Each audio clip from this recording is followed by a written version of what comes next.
You say you want love, but be honest with yourself for a second.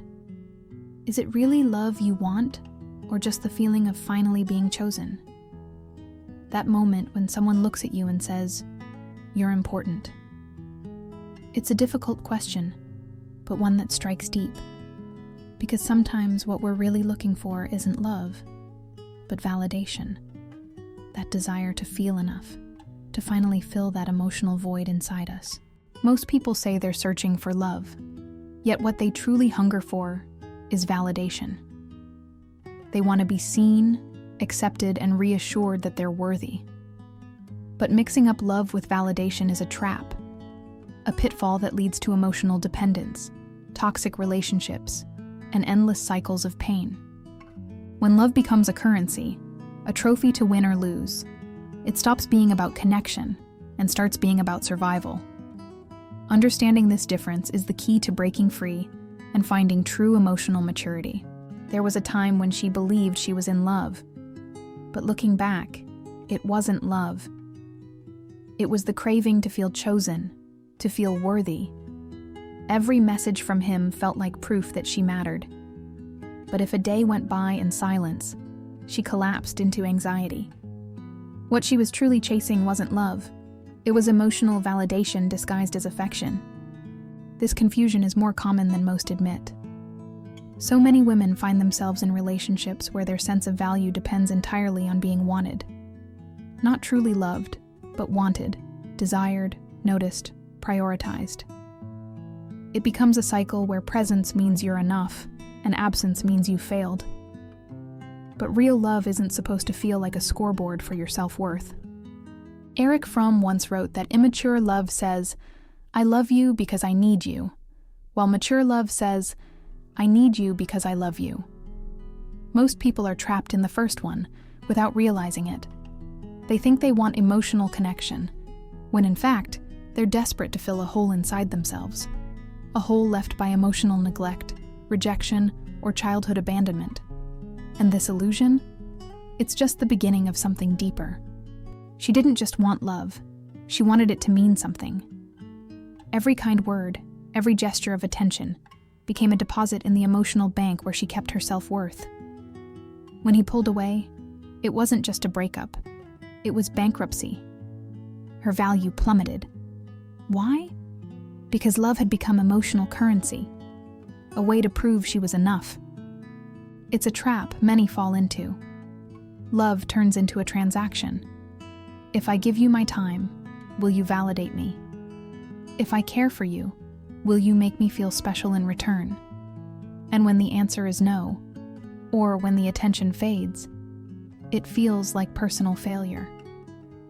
This emotional marketplace creates fragile relationships built on need, not real connection. What's worse, you stop asking what you need and start asking who can give you meaning. Imagine love as a trophy. You work hard to earn it, hoping it'll prove your worth. But once you get it, the pressure doesn't go away. It grows. You're terrified to lose it because losing it would mean losing yourself. And this desperation for external validation, it's not about love. It's about survival. And it leads directly into the next illusion we were sold. From the moment she was a little girl, she was told love was about being chosen. Fairy tales didn't show self-respect. They showed a prince picking the girl from a crowd. And every song, every movie, every love story whispered the same message. You're only worthy if someone chooses you. So she waited. Not to love, but to be picked. This myth runs deep. When she's not chosen, it hurts. Not just emotionally, but existentially. She starts questioning her beauty, her value, her voice. And when someone does choose her, it becomes everything. She gives too much, ignores the red flags, and accepts crumbs. Because finally, someone saw her. Or at least that's what she believes. But really, it's emotional dependency wearing the mask of romance. We've turned love into a prize, and we've turned people into contestants, trying to win affection, trying to prove they're enough. It's not a healthy relationship. It's a competition for attention. That's not love. That's toxic romanticism. And the more she chases being chosen, the further she runs from herself, which leads right into the next emotional illusion. The hunger not just to connect, but to fuse. She didn't really want a connection. She wanted relief. Emotional emptiness can feel like a room with no walls, no ceiling, no floor. And when she met someone who gave her attention, even for a moment, it felt like oxygen in a space where she couldn't breathe. It wasn't about true love. It was about emotional survival. Fromm called this the neurotic need for fusion, the desperate urge to lose herself in someone else to avoid facing her own loneliness. It's like using another human being as an emotional drug, seeking a high that numbs the pain inside. She called it love, but what she craved was escape. And so she clung, not because the relationship was right, but because it felt like a way out of her own inner chaos. This is where emotional addiction begins. She confuses intensity with intimacy, drama with depth, fusion with connection. But love that suffocates isn't real connection. It's a mask. And sooner or later, when the fix wears off, she's left even more alone. Which brings us to a deeper truth. This emptiness she keeps trying to fill didn't start in adulthood. The ache she feels in love isn't about the person in front of her. It's a replay of a wound she's carried for years. That overwhelming need to be chosen, seen, held.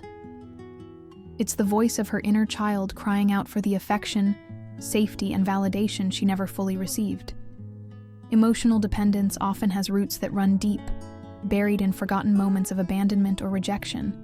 As a little girl, she might have learned that love had to be earned, that attention came with conditions, that to be noticed, she had to perform, please, or disappear. Over time, she internalized the idea that her needs were too much, that being lovable meant being quiet, helpful, selfless. So now, as a woman, she finds herself chasing love the way a child chases a parent's approval, desperately, blindly, and always just out of reach. But here's the truth. It's not her fault. That wound wasn't her choice. But healing it, that is.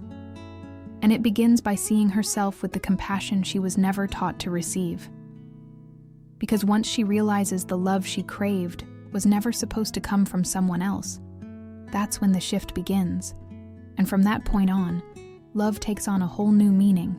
She's learned the hard way that immature love feels like a merger, a desperate fusion where her identity dissolves, and love becomes a lifeline she can't live without. This kind of love thrives on need, on filling emptiness with another person, and it traps her in cycles of emotional suffocation. It's exhausting, and the more she clings, the more fragile the relationship becomes. Mature love, on the other hand, is different. It's a partnership where both people arrive whole, bringing their own self-respect, emotional maturity, and freedom. It's not about needing or escaping, but about choosing to be with someone who respects her space and her individuality. She gives without losing herself and receives without feeling dependent. It's a dance of balance, not a battle of survival. To step into mature love, she must first embrace emotional independence and self-sufficiency. That means nurturing her self-esteem, setting boundaries, and letting go of toxic romanticism that glamorizes pain. Only then can she experience love that truly nourishes her soul and allows her to thrive, not just survive. She finally realizes that waiting to be chosen, to be saved by someone else's love, keeps her trapped in emotional dependence and insecurity. The moment she stops seeking validation outside and starts looking inward, everything begins to shift. It's like discovering an inner rescue, a powerful, quiet strength that was there all along, waiting to be claimed. Choosing herself means she embraces self-love and self-acceptance, understanding that her worth is never up for negotiation. No longer does she tolerate emotional emptiness or toxic patterns disguised as love. Instead, she builds emotional maturity, healing those childhood wounds and stepping into a healthy relationship with herself first. This turning point is a game changer. It's when she becomes emotionally independent, freeing herself from the need to prove anything to anyone.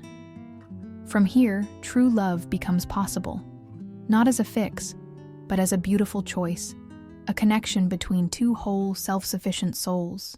And that's where her journey truly begins. Real love begins where need finally lets go. When you stop seeking love as a rescue or a way to fill a void, that's when true connection emerges. Love isn't about fixing each other or completing what feels incomplete. It's a conscious choice made by two whole, self-sufficient people. Take a deep breath and let that sink in. This moment, right now, is your turning point. It's the invitation to start healing from within, to rebuild your emotional foundation, and to welcome mature, fulfilling love into your life. If this message touched you, I invite you to write in the comments, "I do not need to be chosen to feel whole." Say it out loud here, in this space, to reinforce your commitment to healing and growth. Let this comment section be a circle of reflection, transformation, and mutual support. And before you go, watch the next video. Why you keep attracting emotionally unavailable people. It might just reveal what you've never had the courage to face, and that's where real change begins.